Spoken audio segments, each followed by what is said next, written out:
नमस्कार साथियों, स्वागत है आप सभी का ऑल की फैक्ट पर। साथियों, एक नया एक्ट बना है जिसमें जो जमीन कोई व्यक्ति कुछ समय पहले, कुछ वर्ष पहले खरीदा है, अगर वो किसी कारण से, कुछ हो सकता है कि आर्थिक परेशानियां हो या प्रॉफिट के नियत से, जो रियल एस्टेट कारोबारी हैं या जो ऐसे जमीन के ही बिजनेस करते हैं, खरीदते हैं फिर बेचते हैं कुछ समय के बाद और प्रॉफिट कमाते हैं, तो सरकार ने एक ऐसा टैक्स सिस्टम बनाया है फिर से, जिसमें जो आप प्रॉपर्टी अब बिक्री करेंगे, बेचेंगे, देखा जाए तो उस पर लगभग टैक्स बढ़ा है।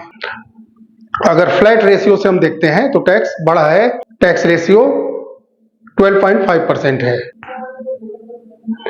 पहले भी लगता था टैक्स, ऐसा नहीं है कि सरकार ने ये कोई नया प्रोविजन ला करके सीधा टैक्स लगा दिया है जो अपनी जमीन प्रॉपर्टी बेचता है, ऐसा नहीं है। पहले भी लगता रहा था, 20% पहले लगता था, अब 12.5% लगेगा। लेकिन फर्क क्या है? जो पहले 20% टैक्स लगते थे प्रॉपर्टी के सेल पे, उस पे जो आपने पहले जमीन खरीदा था, फिर आप जो जमीन बिक्री कर रहे हैं, उसके बीच का जो एक होता है महंगाई रेशियो, महंगाई दर, जिस हिसाब से महंगाई दर बढ़े रहते हैं उसका कैलकुलेशन किया जाता है और इंडेक्सेशन उसका निकाला जाता है। ये एक सिस्टम है इंडेक्सेशन, जिसमें बैलेंस को कैलकुलेट किया जाता है। उस हिसाब से जो एक बैलेंस निकलता है, इस वीडियो में मैं आगे बता रहा हूं आपको कि इंडेक्सेशन कैसे निकलता है। तो वो जब बैलेंस बनता है, महंगाई दर निकाल करके, खरीदे गए आज के बिक्री रेशियो को देख करके और बीच की महंगाई दर को देखते हुए जब वो निकलता है वैल्यू, उस अमाउंट पे 20% लगता था। फिर भी इस 12.5% के टैक्स रेशियो से वो कम अमाउंट गिरता था। ये जो लग रहा है 12.5% टैक्स, ये फ्लैट है। ये पहले आप एक वीडियो क्लिप देखिए। हम लोग कुछ चीज़ें जान लेते हैं।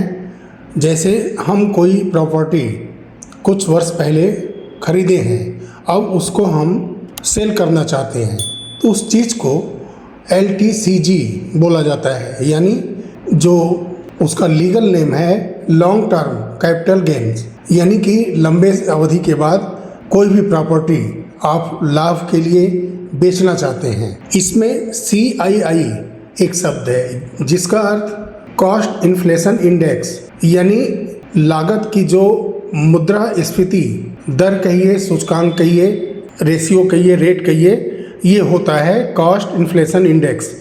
इंडेक्सेशन क्या है?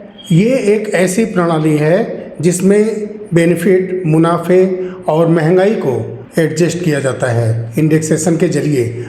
और सरकारें जो हैं कॉस्ट इन्फ्लेशन इंडेक्स, यानी कि जो मुद्रास्फीति सूचकांक होती है, जो ये दर है, सरकारें क्रमशः प्रत्येक वर्ष इसको जारी करती रहती हैं। ये डिस्प्ले पे आप देख रहे हैं कि इसमें जो सूचकांक है मुद्रास्फीति दर, ये 2001 से 2024-25 तक का इसमें हमने शो किया है और इसी से इंडेक्सेशन का रेशियो निकलता है। इंडेक्सेशन का जो तरीका है निकालने का, जो सेल ईयर्स है, यानी जब आप ज़मीन को बिक्री कर रहे हैं किसी को, तो वो कौन सा साल है, उस साल का मुद्रास्फीति दर पहले आप देखेंगे। उसको डिवाइड किया जाता है, जब आपने प्रॉपर्टी को खरीदा था तो उस साल में CII क्या था, यानी कॉस्ट इन्फ्लेशन इंडेक्स क्या था, तो खरीदे गए साल को इंडेक्सेशन निकालने के लिए जो आप सेल कर रहे हैं प्रॉपर्टी, जिस ईयर्स में सेल कर रहे हैं, उसका CII पहले ले लेंगे और उसके CII से डिवाइड कर देंगे जिस समय हमने प्रॉपर्टी को परचेज किया था, यानी खरीदा था। उसके बाद जो वैल्यू निकल करके आएगा इनटू प्रॉपर्टी प्राइस, यानी उसमें आप गुणक करेंगे जिस रेट में आपने प्रॉपर्टी खरीदी थी, आपका वैल्यू निकल आएगा। वो होता है इंडेक्सेशन वैल्यू, और फिर उस इंडेक्सेशन वैल्यू को आप जिस रेट में प्रॉपर्टी को बेच रहे हैं उस रेट से फिर उसको माइनस कर देना है। यानी कि जो इंडेक्सेशन वैल्यू है उसको जब माइनस करेंगे तो वो आपका पूंजीगत लाभ प्रॉफिट आ जाएगा, और उसी लाभ पर पहले 20% टैक्स लगा करता था। ये जो पूंजीगत लाभ है वो आपका कैपिटल गेन, जो मेंस कैपिटल गेन का लाभ है यही है, और इस पे 20% टैक्स पहले लगा करता था। लेकिन अब क्या है कि अगर कोई भी प्रॉपर्टी आप बिक्री कर रहे हैं, अगर आप 5 लाख रुपए की प्रॉपर्टी खरीदा है और 30 लाख रुपए का अब बिक्री कर रहे हैं आप, तो सीधा 30 लाख रुपए पे 12.5% आपको टैक्स पे करना होगा।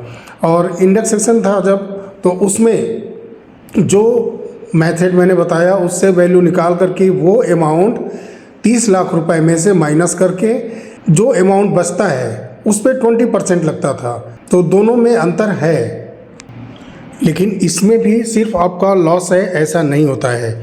इसमें अगर आप 2001 के बाद की अगर प्रॉपर्टी आप खरीदे हैं तो बहुत ज़्यादा अमाउंट का अंतर नहीं आ रहा है।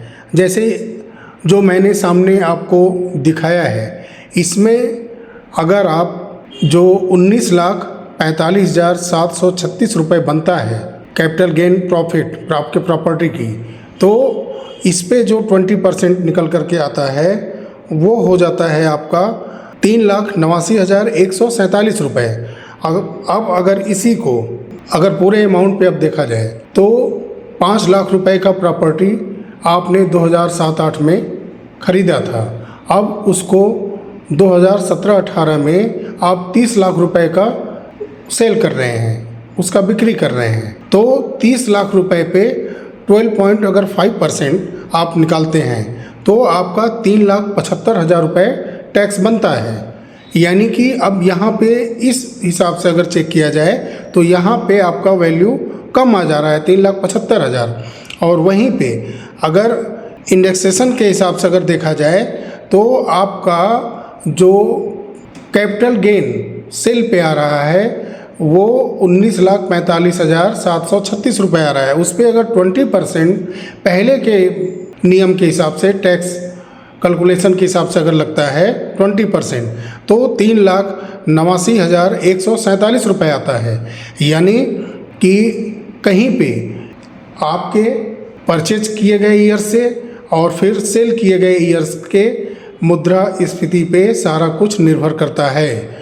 तो कहीं पे ये 12.5% लाभ पहुंचा सकता है और कहीं नुकसान भी कर सकता है, लेकिन सिर्फ नुकसान ही कर रहा है ये वैल्यू, ऐसा नहीं है। तो चीज़ों को अगर आप समझेंगे और उसका सही से मूल्यांकन करेंगे तो मुद्रास्फीति दर के हिसाब से लाभ हानि दोनों है। तो आपने देखा कि ये कैसे निकलता था और अब कैसे ये लगेगा। तो जो प्रॉपर्टी आप खरीद रहे हैं और उसको कुछ वर्ष के बाद अगर आप फिर से बिक्री करना चाहते हैं, अगर 2 साल के अंदर करते हैं तो फिर उस पर कोई टैक्स नहीं लगता है। ये भी जानकारी करना जरूरी है कि अगर आप कोई प्रॉपर्टी खरीदते हैं 2 साल के अंदर अगर उसको आप सेल करते हैं तो उस पर आप कोई गेन यानी लाभ नहीं लेते हैं, ऐसा सरकार का मानना है। तो उस पर आपको कोई बिक्री कर यानी टैक्स किसी भी तरीके का नहीं देना होगा।